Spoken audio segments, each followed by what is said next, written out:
جیسے کچن سے برتن کا غائب ہو جانا اور بعد میں واپس اپنی پرانی جگہ سے ملنا، الماری اور میز پر رکھی چیزوں کا نیچے گر جانا یا جگہ تبدیل کر لینا، یہ سب چیزیں کسی کی نظروں کے سامنے نہیں ہوئی تھی، لیکن جو آج میرے ساتھ ہوا وہ ناقابل یقین اور ناقابل بیان تھا۔ یہ خوبصورت اور خوش و خرم گھرانہ ہم 3 لوگوں پر مشتمل تھا: آمش، میری پیاری بیوی ساشا اور 6 سالہ بیٹی ہمنا۔ اپنی اس فیملی کو میں نے ایش یعنی ASH آمش ساشا ہمنا کا نام دیا ہوا تھا، اور ایش کا لفظ اپنی ذاتی زندگی میں اکثر استعمال میں لاتا تھا، جیسے کہ انٹرنیٹ اکاؤنٹس کے پاس ورڈز میں، اپنی گفتگو میں بیوی اور بچوں کے بیچ ایش فیملی اور ایش ہاؤس۔ زندگی کی ہر ممکن آسائش میرے پاس موجود تھی، اور یہ زندگی بستور ایسے ہی خوشیوں سے بھرا ٹوکرا لیے میں اپنی چھوٹی سی فیملی کے ساتھ چل رہا تھا۔ میرا گھر شہر سے کچھ دور ایک پرسکون رہائشی علاقے میں تھا، جہاں زیادہ تر حکومتی افسران اور گورنمنٹ سے تعلق رکھنے والے افراد مقیم تھے۔ رات 2:30 بجے کا وقت تھا جب میں ایک دوست کے گھر شادی کے فنکشن سے واپس آ رہا تھا۔ ایک سنسان سی سڑک پر گاڑی کے سامنے اچانک ایک عورت بچی کا ہاتھ پکڑ کر روڈ کراس کرتی نظر آئی۔ وہ اچانک سڑک کے کنارے موجود درختوں میں سے نکل کر سامنے آئی تھی، اور وہ نہایت اطمینان کے ساتھ روڈ کے اس پار جانے لگی، لیکن ایسے اچانک اس کے سامنے آ جانے سے میں بوکھلا سا گیا اور گاڑی کو فوراً اپنے الٹے ہاتھ پر گھمایا جس سے وہ بچ سکتے تھے، لیکن اگلے ہی لمحے مجھے احساس ہوا کہ گاڑی جس سمت مڑ رہی ہے عنقریب درختوں میں جا ٹکرائے گی۔ یہ کم از کم روڈ سے اتر کر بے قابو ہو سکتی ہے۔ میں نے اسٹیئرنگ واپس تیزی سے سیدھی طرف گھمایا، یہ جانتے ہوئے بھی کہ وہ عورت ابھی آدھے روڈ پر ہی موجود ہے۔ میں اپنی بیوی اور بچی کے ساتھ درختوں میں اور روڈ سے نیچے اترنے کا رسک نہیں لے سکتا تھا۔ اگلے ہی لمحے وہ دونوں میری گاڑی کی زد میں تھے اور ٹکرا کر سیدھے ہاتھ پر موجود درختوں میں تقریباً اٹھتے ہوئے جا گرے تھے۔ میں گاڑی کی سپیڈ اس تمام صورتحال میں گھٹانے کی جگہ بڑھاتا جا رہا تھا، اور ایک لمحہ پہلے جو ٹکراؤ میری گاڑی کے ساتھ ہوا وہ رک کر دیکھنے اور مدد کرنے کی ہمت بھی کھو چکا تھا۔ میں اتنا خود غرض کبھی نہ تھا، لیکن ایسا کیوں کیا اس کا جواب میں خود کو نہیں دے پا رہا تھا۔ یہ سب اتنا اچانک ہوا کہ اس لڑکی جو ایک جھلک دیکھنے سے مجھے کوئی 28-29 سال کی معلوم ہوتی تھی اور بچی 8 سال سے زیادہ نہیں ہوگی، بچی کو بچانے کی تدبیر نہیں کر پایا۔ البتہ رک کر انہیں دیکھنا میرے ہاتھ میں نہیں تھا۔ میرے ذہن میں پولیس کیس اور قریبی بستی کے لوگوں کا ڈر اچانک امڑ آیا، اور میں نے گاڑی کی رفتار مزید تیز کر دی۔ کیا ہوا آمش؟ یہ اچانک کیسا جھٹکا لگا تھا؟ ساشا نے ہڑبڑا کر اٹھتے ہوئے پوچھا، جو گاڑی کی نکڑ سے جاگ گئی تھی، ٹکر سے جاگ گئی تھی، لیکن وہ منظر دیکھ نہیں پائی تھی۔ ہمنا بستور اس کی گود میں نیم دراز ہو کر لیٹی ہوئی سو رہی تھی۔ اس کے سوال پر میں نے حیرانگی سے اس کی طرف دیکھا، جیسے اسے پوچھ رہا ہو، تم نے نہیں دیکھا کیا ہوا؟ وہ بستور حیرت سے میری طرف دیکھ رہی تھی اور میری پریشانی بھانپ گئی تھی۔ آمش، کیا ہوا تھا؟ اچانک کوئی جھٹکا لگا تھا گاڑی کو، کچھ ٹکرایا ہے؟ اس کی متلاشی نظریں بیک مرر اور سائیڈ مرر پیچھے روڈ کا جائزہ لینے کی کوشش کر رہی تھی، لیکن جو چیز روڈ پر آئی تھی اسے تو میں نے گاڑی کی ٹکر سے دور اڑا کر پھینک دیا تھا۔ اس کے سوال پر میں نے اسے تسلی کر لی کہ وہ بے خبر ہے، اور بہانہ کر کے اسے ٹال دیا۔ کچھ نہیں یار، یہاں یہ بستی کے لوگ اپنا پتہ نہیں کیا کیا ڈال دیتے ہیں، اور روڈ پر اچانک ایک ڈرم ٹائپ کی کوئی چیز آ گئی تھی سامنے، اس سے ٹکرائی ہے گاڑی تھوڑی سی۔ میں نے بامشکل الفاظ مجمع کر کے بات بنائی اور ہمنا کی طرف دیکھا جو اب بھی سو رہی تھی۔ سو جاؤ ساشا تم بھی۔ میں نے جھوٹی مسکراہٹ سجا کر خود کو نارمل ظاہر کرنے کی کوشش کی اور ساشا کے بالوں میں انگلی دڑا کے اسے سونے کا کہا۔ سڑک پر بس دور سناٹا اور اندھیرا تھا، ایسے میں صرف وہ چیزیں نظر آ رہی تھی جن پر میری گاڑی کی لائٹ پڑ رہی تھی۔ مجھے ہر لمحہ محسوس ہو رہا تھا کہ اب کوئی اچانک سامنے آ جائے گا۔ دل بری طرح دھڑک رہا تھا، جیسے ابھی نکل کر باہر آ جائے گا، اور گاڑی چلانا مشکل ہو رہا تھا۔ میں ساشا کے سامنے خود کو پریشان ظاہر نہیں کرنا چاہتا تھا، اس لیے بات شروع کی۔ وہ اب تک مجھے ہی دیکھ رہی تھی، جیسے میرے جواب سے مطمئن نہ ہوئی ہو۔ یار آج بہت مزہ آیا، لیکن بہت دیر ہو گئی نا؟ میں نے اپنی اوسان بحال کرتے ہوئے بات شروع کی۔ جی، اور میں تو شکر کر رہی ہوں یہ تقریبات ختم ہوئی، آخر روزانہ دیر ہو جاتی ہے اور ہمنا صبح اسکول کے لیے اٹھنے میں نخرے کرتی ہے۔ ساشا کے ساتھ باتوں کا یہ سلسلہ شروع ہوا اور کچھ دیر میں گاڑی ایک کشادہ اور پررونق علاقے سے گزر رہی تھی۔ اب جہاں اکا دکا دکانیں اب بھی کھلی تھی اور اس سنسان علاقے کے گزر جانے کا اطمینان بھی تھا۔ کچھ دیر میں ہم گھر پہنچ گئے تھے۔ وہ منظر میری آنکھوں میں بار بار آ رہا تھا۔ میں اسے ذہن سے جھٹکنے کی ہر ممکن کوشش کر رہا تھا۔ بستر پر لیٹ کر میں تقریباً پوری رات کروٹیں بدلتا رہا، لیکن وہ چند لمحے میں بھلا نہیں پایا تھا۔ ساشا اور ہمنا کب کی سو چکی تھی اور نیند میری آنکھوں سے کوسوں دور تھی۔ اس واقعے کو گزرے ایک ہفتہ گزر گیا تھا اور یہ بات میں نے کسی سے بھی شیئر نہیں کی تھی، یہاں تک کہ ساشا سے بھی نہیں۔ میں نہیں چاہتا تھا وہ اس بات کو جان کر کسی پریشانی میں مبتلا ہو، یہ مجھے وہاں جا کر دیکھنے اور ان لوگوں کی خبر لینے کو کہے۔ اپنے آنے جانے کے لیے میں نے متبادل راستہ اختیار کرنا شروع کر دیا تھا اور اس راستے کو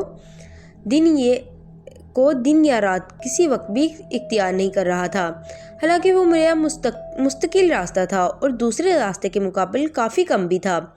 اس رات کے بعد وہاں سے گزرنے کی میری ہمت نہیں ہوئی۔ ناشتے کی میز پر مجھے سوچے میں گم دیکھ کر ساشا نے استفسار کیا، کیا بات ہے، آپ کن خیالوں میں کھوئے ہوئے ہیں؟ وہ چائے کا گھونٹ پی رہی تھی۔ جب اس کی بات پر متوجہ ہو کر میں نے اس کی جانب دیکھا اور اپنی چائے کا خیال آیا۔ کپ اٹھا کر ایک گھونٹ بھرتے ہوئے میں نے ساشا کی آنکھوں میں جھانکتے ہوئے کہا، رات کو پتہ نہیں کہاں سے بہت شور کی آوازیں آ رہی تھی۔ میں ساشا کی طرف جواب طلبی نظروں سے دیکھ رہا تھا۔ اچھا، کس ٹائم؟ کیسے شور کی آوازیں؟ ساشا نے مکمل لا علمی کا اظہار کرتے ہوئے کہا۔ یہ میرے لیے ایک بہت ہی حیران کن بات تھی کہ وہ دونوں کیسے میری اتنی زوردار چینخوں سے بے خبر سو سکتے ہیں۔ یہی کوئی شاید رات کے 2 یا 3 بجے ہوں گے۔ کہیں سے بہت زور سے چلانے کی آوازیں آ رہی تھی۔ پھر آپ نے دیکھا نہیں کہاں سے آ رہی ہیں اور کس کی آوازیں ہیں؟ ساشا نے تجسس سے کہا۔ دریافت کیا، جس پر میں جھجک کر رہ گیا۔ کیا واقعی ان لوگوں کو وہ آوازیں نہیں سنی ہیں؟ میں نے خود سوچا۔ پتہ نہیں کہاں سے آ رہی تھی، شاید آس پڑوس سے آ رہی ہوں، کہہ کر میں چائے پینے میں مصروف ہو گیا۔ موقع ملنے پر میں نے ہمنا سے الگ سے پوچھا، لیکن وہ بھی اس بات سے بے خبر تھی۔ مجھے پورا یقین ہو گیا کہ انہیں اس بات کا علم نہیں ہے۔ پھر یہ نشان کیسے آ گئے؟ اگر وہ میرا خواب تھا۔ دوپہر میں ایک بار پھر میں نے شرٹ اتار کر اپنی کمر پر وہ نشان چیک کیے، ساتھ ہی ہاتھ میں تکلیف جاری تھی جو بیٹ پکڑنے کی کوشش میں رگڑ لگنے سے ہو رہی تھی، اور البتہ پیر پر موجود وہ نشان قدرے ہلکا ہو گیا تھا، قریباً مٹ جانے کی، جس پر مجھے حیرانگی تھی۔ میں تکلیف اور پریشانی میں دوسرے کئی راتیں ٹھیک سے نہیں سو سکا تھا اور راتوں کو اٹھ کر ڈر کے مارے بیٹھ جایا کرتا تھا۔ بیوی بچی کے چہرے پر وہی اطمینان تھا اور وہ میری اندرونی پریشانی سے بے خبر مزے سے تھی۔ اس واقعے کے بعد میں نے کبھی ساشا اور ہمنا سے کسی چیز کے گم ہونے یا جگہ بدلنے کی شکایت نہیں سنی۔ رات کے قریباً 3:30 بجے کا وقت تھا جب میری آنکھ سامنے موجود کھڑکی پر پڑی۔ چاند کی روشنی کمرے میں داخل ہو رہی تھی اور پردے دونوں جانب کھلے ہوئے تھے۔ عین کھڑکی کے اوپر والے حصے پر ایک ہاتھ، جو دیکھنے میں کسی چھوٹی بچی کا لگتا تھا، لٹک کر ایسے ہل رہا تھا جیسے چلتے ہوئے ہاتھوں میں خود ایک حرکت پیدا ہوتی ہے اور وہ آگے پیچھے ہوتا ہے۔ یہ منظر دیکھ کر میرا دل اچھل کر حلق تک آ گیا اور میں تقریباً چیخ اٹھا تھا، لیکن میری چیخ میرے حلق میں گھٹ کر رہ گئی۔ جلد احساس ہو گیا کہ میں کسی بڑی مصیبت میں گرفتار ہو گیا ہوں۔ یہ دوسری بار رات کے وقت میں ایسے حالات کا سامنا کر رہا تھا۔ میرا پورا وجود تھرتھراہٹ کی زد میں آ گیا۔ میں بولنا چاہ کر بھی بول نہیں پا رہا تھا۔ آنکھیں اچھی طرح مل کر دوبارہ کھولی اور غور سے دیکھنے کی کوشش کی۔ شاید یہ میرا وہم ہو، لیکن وہ میری آنکھوں کا دھوکہ نہیں تھا۔ وہ ہاتھ کسی چھوٹی بچی کا معلوم ہو رہا تھا، جو کلائیوں سے کچھ اوپر تک کا حصہ کھڑکی کے باہر لٹک رہا تھا، گویا کھڑکی کے عین اوپر ہاتھ کا بقیہ حصہ موجود ہو اور کچھ حصہ نیچے لٹکایا ہوا ہو۔ چند لمحوں میں ہی میں پوری طرح پسینے میں بھیگ چکا تھا۔ وہ ہاتھ مسلسل اسی انداز میں ہل رہا تھا جیسے کوئی بچی چلتی ہوئی جا رہی ہو اور اس ہاتھ ہل رہا ہو۔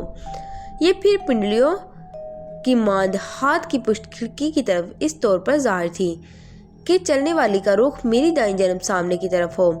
ساشا اٹھو پلیز، ساشا اٹھو یار، میں دبی ہوئی گھبرائی آواز میں اس کے ہاتھ کی طرف دیکھتے ہوئے اپنی بیوی کو جگا رہا تھا جو اس وقت گہری نیند میں تھی۔ ساشا پلیز یار اٹھو جلدی، اسے کندھے سے لاتے ہوئے وہ مشکل بول پا رہا تھا۔ ساشا پر نیند اتنی طاری تھی کہ میرے جگانے کا کوئی اثر نہیں ہو رہا تھا۔ ساشا اٹھو جلدی، اس بار اونچی آواز نکال کر میں نے ساشا کو جھنجھوڑا، جو آنکھیں ملتی ہوئی بیٹھ گئی اور اس ٹائم جگانے پر بے یقینی کی حالت میں مجھے دیکھنے لگی۔ ہمنا کو اٹھا کر اپنی گود میں لیا اور جلدی سے سینے سے لگا لیا۔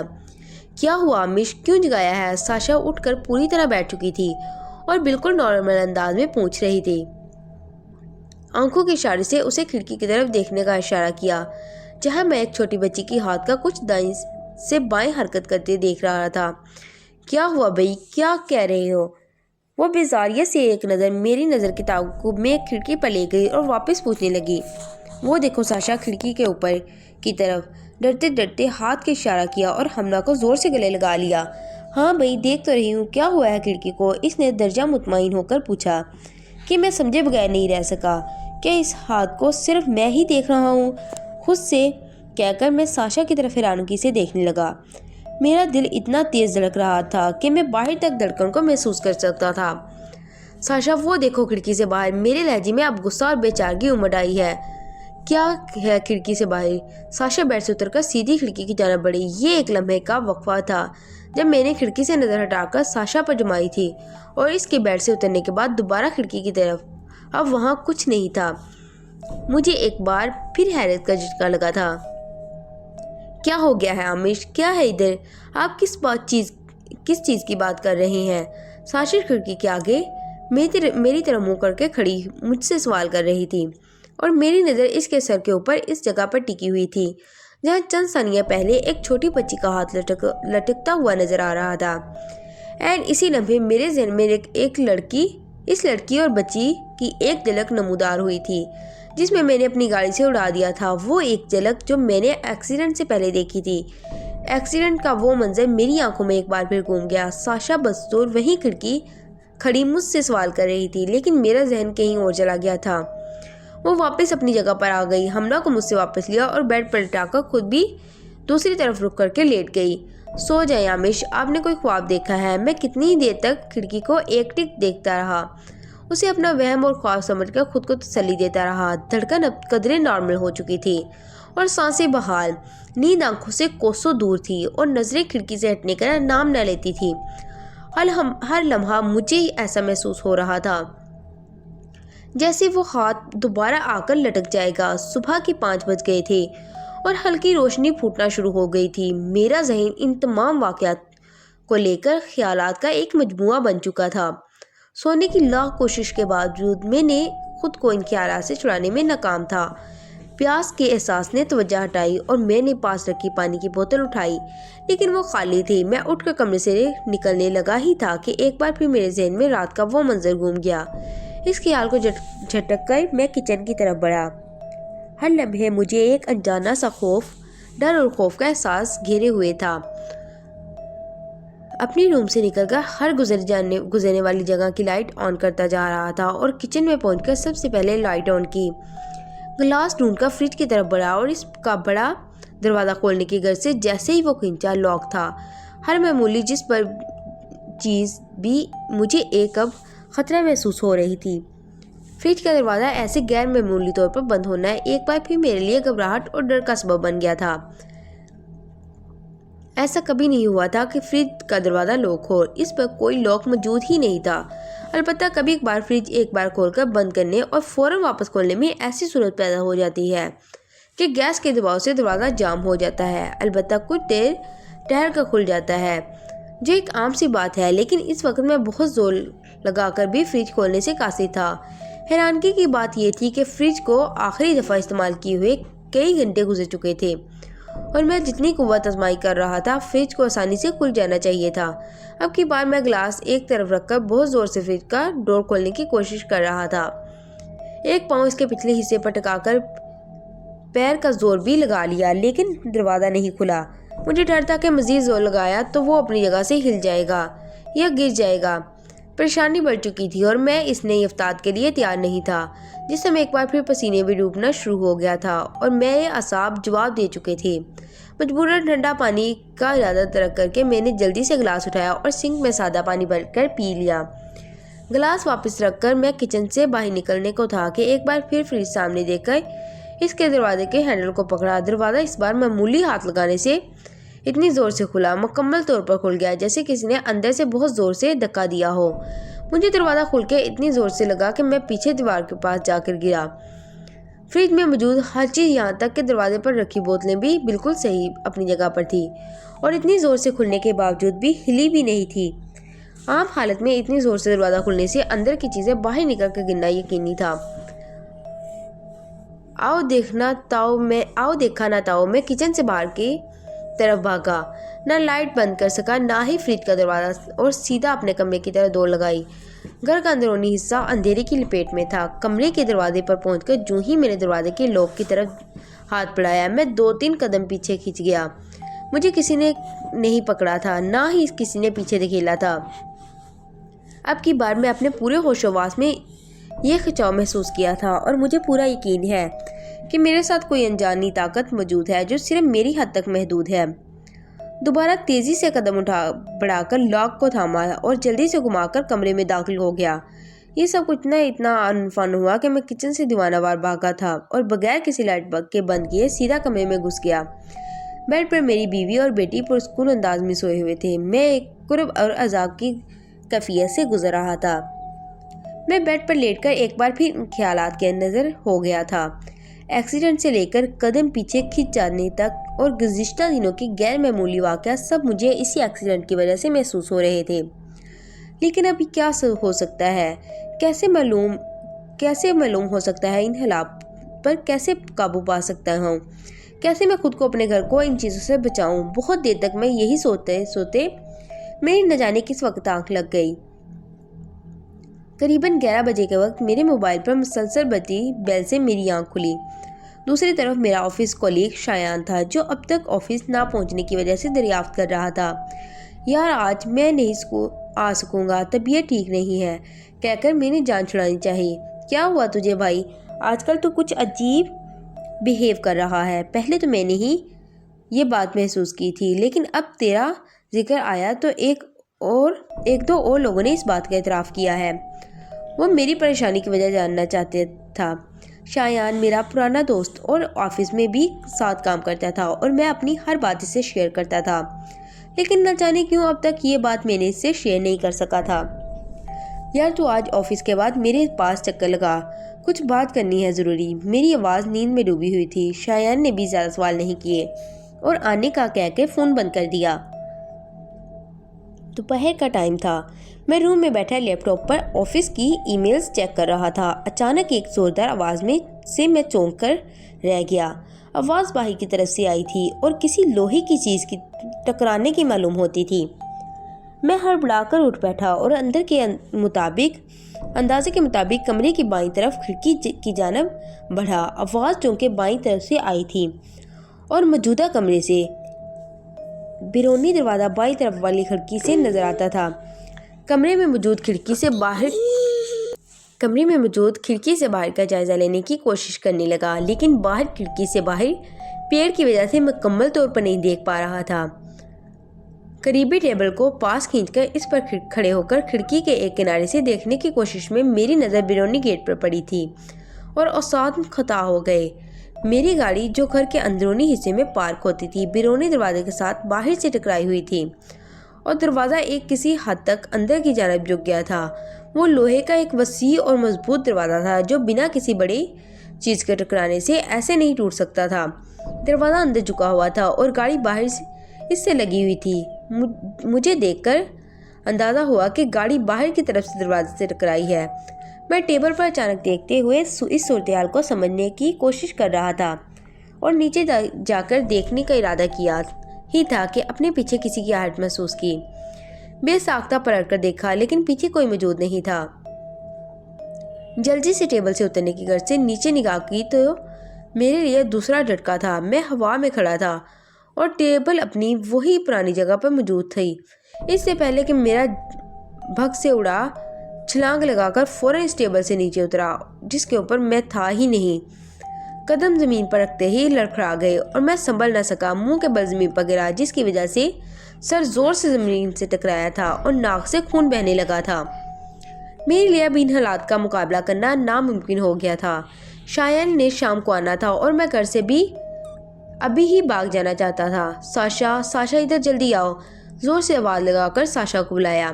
ساشا میری آواز سن کر جلدی سے کمرے میں آئی۔ ارے یہ کیا ہوا؟ آپ کی ناک سے خون کیوں بہہ رہا ہے؟ ساشا نے مجھے زمین پر اس حالت میں دیکھنے ہی پوچھا۔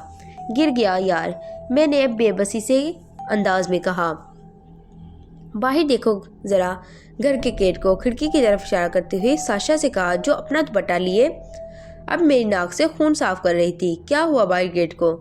ساشا کھڑکی سے باہر جان کر بولی۔ کیا مطلب تمہارا؟ گیٹ کو دیکھو باہر کے، اور میری گاڑی کو۔ میں نے گاڑی اور گیٹ پر زور دیتے ہوئے کہا۔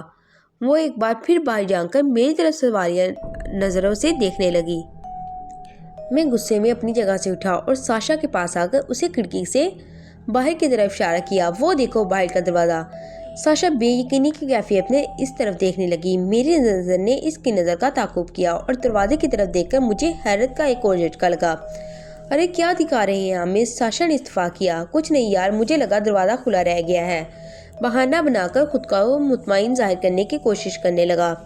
اف عامش، آپ کی ناک سے خون بہہ رہا ہے، اب بھی اسے واش کریں، میں دوائی لگا دیتی ہوں، ساشا نے قریب سے دیکھ کر پریشان کن لہجے میں کہا اور خود دوائی لینے کے لیے دوڑی۔ میں جلدی سے روم میں موجود واش روم کی طرف گیا اور دروازہ آدھ کھلا چھوڑ کر واش بیسن کے اوپر آئینے میں اپنا چہرہ دیکھنے لگا۔ میرے عقب میں واش روم کا دروازہ موجود تھا جو آئینے سے میری نظر کے حصار میں تھا۔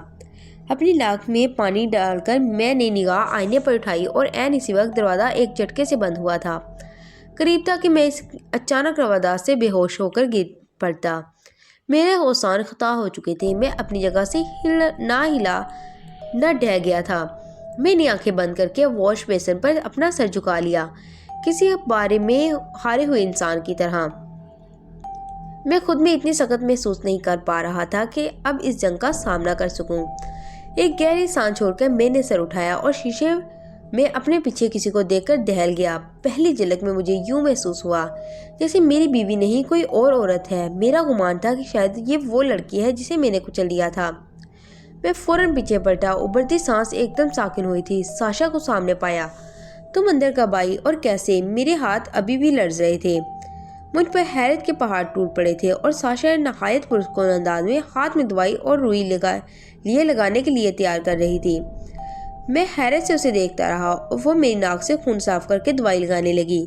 وہ دھیرے دھیرے مجھے محبت پاش نظروں سے دیکھتے ہوئے میرے ناک کو صاف کر رہی تھی۔ مجھے اپنے وجود کی ساری تکلیف، خوف اور ساری تھکاوٹ دور ہوتی محسوس ہو رہی تھی۔ میری بیوی کا شمار دنیا کی خوبصورت عورتوں میں ہوتا تھا۔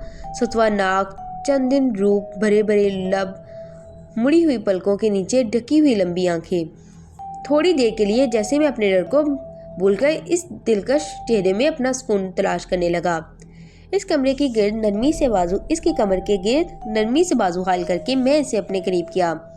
اس کی وجود کی نرماہٹ آج بھی میرے اندر ویسا ہی سکون اتار رہی تھی جیسا ہمیشہ سے تھا۔ میں نے اسے اپنے سینے میں سمیٹا اور بازوں کی گرفت مضبوط کر لی تھی۔ میں اس سے بہت محبت کرتا تھا۔ دھیرے سے اس کے ہاتھ تھام کر چہرے سے ہٹایا اور سائڈ پر کیا۔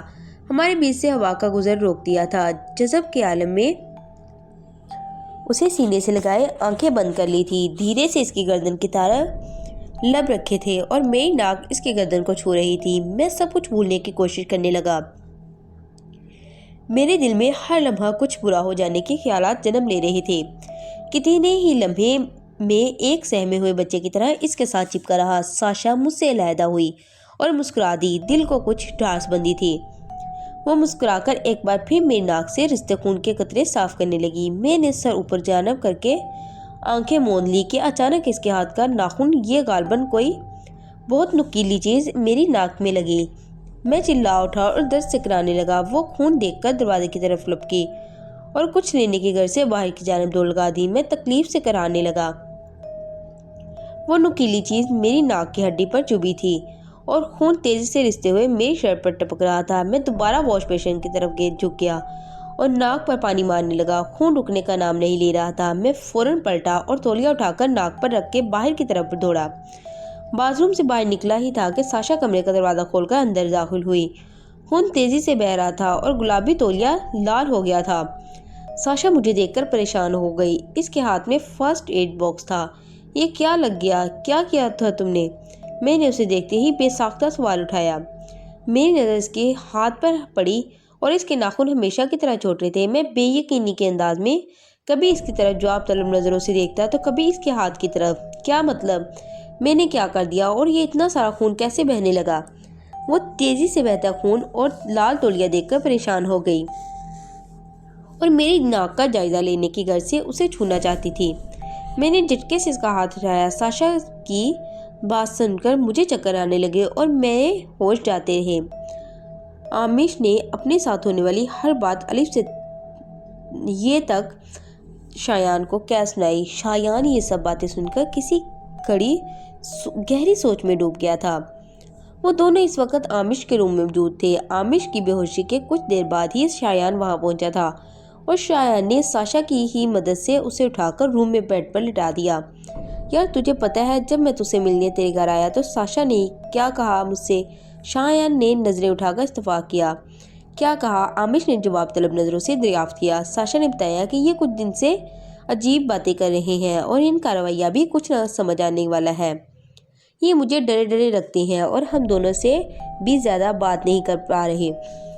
ایک دو بار مجھے کمر پر چوٹ کے نشان دکھائے ہیں لیکن کچھ بھی نہیں تھا۔ پھر ابھی آپ کے آنے سے پہلے بھی باہر کے گیٹ کی طرف کچھ دکھا رہے تھے لیکن وہاں بھی کچھ نہیں تھا۔ پھر میں ان کا ایسے ٹیبل سے گر جانا اور خون کا اتنا زیادہ بڑھ جانا کچھ سمجھ نہیں آ رہا۔ شایان نے وہ تمام باتیں آمش کو بتا دی جو ساشا نے ان سے کہی۔ لیکن ایک منٹ، شایان نے کچھ سوچ کر ایک دم رکا تھا اور انگلی اپنی تھوڑی پر رکھتے ہوئے بولا، کیا ہوا؟ آمش نے دریافت کیا۔ تمہاری مطابق پہلی بار رات کو جب تمہیں کسی نے کمرے سے باہر کھینچنے کی کوشش کی تو تمہارے چیخنے چلانے پر ساشا اور حملہ نہیں اٹھی، رائٹ؟ شایان نے وضاحت طلب کی۔ ہاں ایگزیکٹلی، میں چیختا رہا اور وہ دونوں نہیں اٹھی اور صبح اس نے بتایا کہ میری کوئی آواز انہوں نے نہیں سنی، آمش نے دماغ پر زور ڈالتے ہوئے بتایا۔ اور پھر ایک بار اور جب رات میں کچن میں گئے تب بھی تمہارے ساتھ کچھ ہوا، فریج کا اچانک کھلنا اور تمہیں لگنا اور ان سب باتوں کا شور وغیرہ۔ ساشا نے کچھ نہیں سنا۔ شایان نے گٹھیاں سلجھانے کی کوشش کرتے ہوئے پوچھا۔ ہاں یار، اس روز بھی میرے ساتھ جو ہوا انہیں کچھ نہیں پتا اور میں انہیں بتایا۔ میں پریشان نہیں کرنا چاہتا تھا، آمش نے روانگی میں بتایا۔ لیکن آمش کچھ سوچ کر ماتھے پر گہرے بل ڈالتے ہوئے بولا۔ کیا ہوا؟ شایان نے دریافت کیا۔ یار اس روز میں نے ساری لائٹ آن کی تھی اور واپس جاتے ہوئے بند نہیں کی، تو کیا جب ساشا نے صبح دیکھا ہوگا تو نوٹ نہیں کیا ہوگا کہ کافی لائٹس آن ہیں جو وہ خود رات کو سونے سے پہلے بند کرتی ہے؟ آمش نے شایان کے سامنے خود سے سوال کیا۔ اگر تو صبح ساشا کے اٹھنے تک ساری لائٹس آن رہی ہیں تو وہ ضرور پوچھتی تم سے۔ کیا خیال ہے؟ شایان نے سوال کیا۔ میرا خیال ہے تو ایک کام کر، شایان نے اب کی بار کچھ سوچ کر مشورہ کے انداز میں الفاظ جوڑے، تیرے ساتھ 2 بار رات میں یہ عجیب واقعہ پیش آیا اور ان دنوں میں تو کچھ خاص نہیں ہوتا نا؟ شایان نے سوال کر کے جواب طلب نظروں سے آمش کی طرف دیکھا۔ ہاں، آمش نے بجھے ہوئے لہجے میں جواب دیا۔ جیسے ان واقعات کو سوچ کر اس کی روح چھلنی ہو گئی۔ تو پھر تیرے گھر میں کا روم میں یہ جس بھی جگہ CCTV کیمرہ لگا ہوا ہے، تو رات کو اس جگہ پر سونا شروع کر دے اور خدا نہ کرے ایسا کچھ واقعہ پیش آتا ہے تو ہم چیک کر سکتے ہیں کہ وہ کیا چیز ہے جو تجھے تنگ کر رہی ہے۔ اتنا تو مجھے اندازہ ہو گیا ہے کہ وہ جس لڑکی کو تو نے مارا تھا، ان سب چیزوں کا اس سے ضرور تعلق ہے۔ شایان نے قریب ہو کر آمش کو CCTV کے علاوہ کچھ چیزوں کا مشورہ دیا۔ نہیں بھائی، ہرگز نہیں، میں اکیلے نہیں سو سکتا اور ان 2 راتوں جیسی خوفناک رات گزارنے کی ہمت نہیں۔ آمش شایان کی بات سن کر طیش میں آ گیا اور اس مشورے پر صاف انکار کر دیا۔ یار دیکھ، ہمیں پتہ تو کرنا ہے، کچھ تو کرنا ہوگا، میرا یقین کر، CCTV میں کچھ بھی ہوگا پتہ چل جائے گا۔ تو ایک بار آزما کر دیکھ، کمرے کی ساری لائٹس رات میں بھی آن رکھنا، شایان نے سمجھاتے ہوئے کہا۔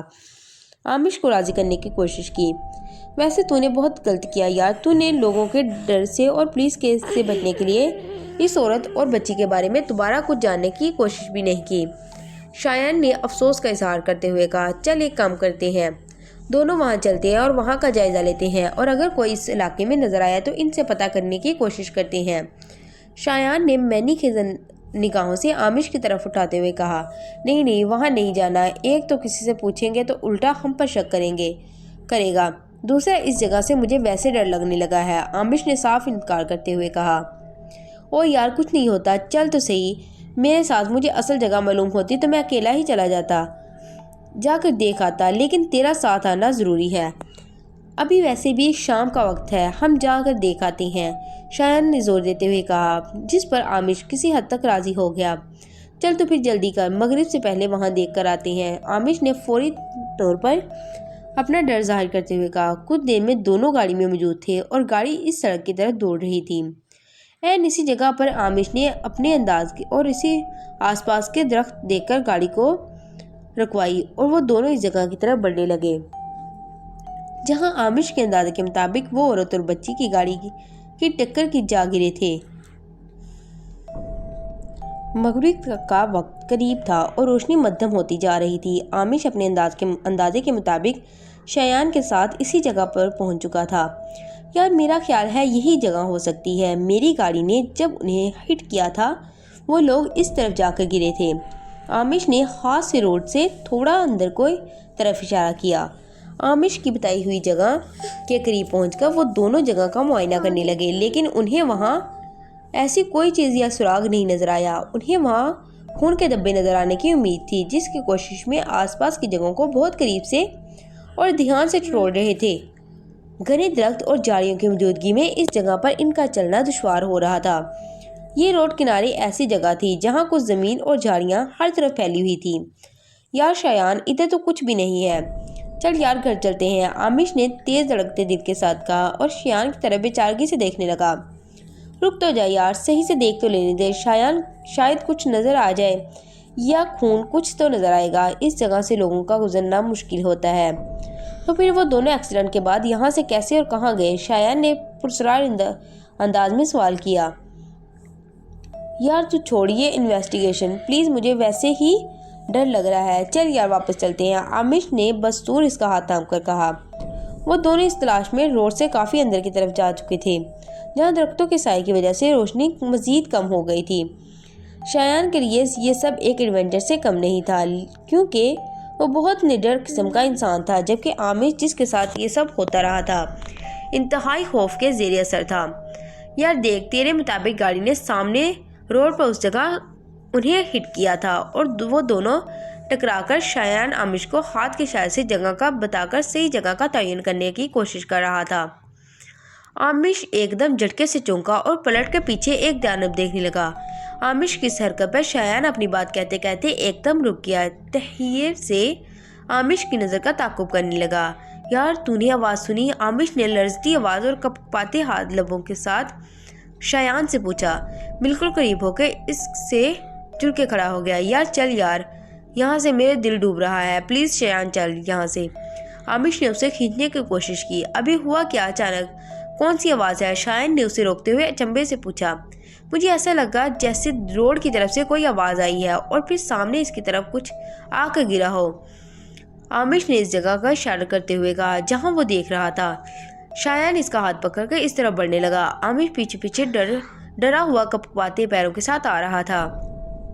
اندھیرا بڑھ چکا تھا اور اس جانب درخت کم اور جنگلی جھاڑیاں بہت زیادہ تھی۔ دونوں اپنے موبائل کی ٹارچ کھول لی اور دھیرے دھیرے جھاڑیوں سے بچتے بچاتے اس جگہ کے قریب جا رہے تھے۔ اس جگہ کے قریب پہنچ کر جو منظر انہوں نے دیکھا، اس منظر نے دونوں کے ہوش اڑا دیے۔ دونوں نے حواس باختہ ہو کر ایک دوسرے کی طرف دیکھا۔ آمش اور شایان کا چہرہ لٹھے کی مانند سفید ہو گیا، آواز حلق میں ہی دب کر رہ گئی اور ایسا معلوم ہوتا تھا جیسے کسی نے پورے بدن سے خون کا ایک ایک قطرہ نچوڑ لیا ہو۔ سامنے ہی وہ بچی اور عورت جو غالباً ماں اور بیٹی تھی، بری حالت میں جھاڑیوں کے بیچ میں پڑی ہوئی تھی۔ ان کے جسم سے خون ایسے بہہ رہا تھا کہ مانو ابھی ابھی ایکسیڈنٹ ہوا ہو۔ پیر گھٹنوں سے مڑے ہوئے تھے، گویا کہ ٹانگوں کی ہڈیاں ٹوٹ چکی ہوں۔ دونوں کا چہرہ ان کی مخالف سمت مڑا ہوا تھا۔ آمش کی حالت یہ دیکھ کر پتلی ہو گئی۔ شایان نے ہمت کر کے انہیں ہلا کر دیکھنا چاہا۔ جیسے ہی اس نے ہاتھ ان کی طرف بڑھایا، اچانک ہی دونوں لاشیں نے چہرہ گھما کر ان کی سمیت کر لیا اور آنکھیں کھولی جو بالکل سفید تھی، گویا ان میں زندگی کی کوئی رمق موجود نہیں ہو، اور وہ دونوں عامش کی طرف دیکھ کر کہنے لگی، تم چاہتے تو بچا سکتے تھے۔ یہ آواز اتنی دہشت ناک تھی کہ سناٹے کی کوئی چیٹی ہوئی کانوں میں داخل ہوئی تھی۔ یہ منظر دیکھ کر دونوں کا کلیجہ الگ کو آ گیا۔ وہ دونوں یکدم مڑ کر واپس روڈ کی جانب سرپٹ دوڑے۔ عامش کو محسوس ہو رہا تھا جیسے کوئی اس کا پیر پکڑ کر پیچھے کو کھینچ رہا ہو۔ وہ اپنی پوری قوت اور رفتار سے بھاگنے کی کوشش کرنے کے باوجود بھی شایان سے پیچھے ہوتا جا رہا تھا۔ راستے میں جھاڑیوں میں الجھتے ہوئے پیر چبھتے کانٹے اور کپڑوں کو چھلنی کرتے ہوئی جھاڑیاں انہیں ایک پل کے لیے محسوس نہیں ہوئی۔ بالآخر شایان کے چند لمحوں بعد عامش بھی گاڑی تک پہنچنے میں کامیاب ہو گیا۔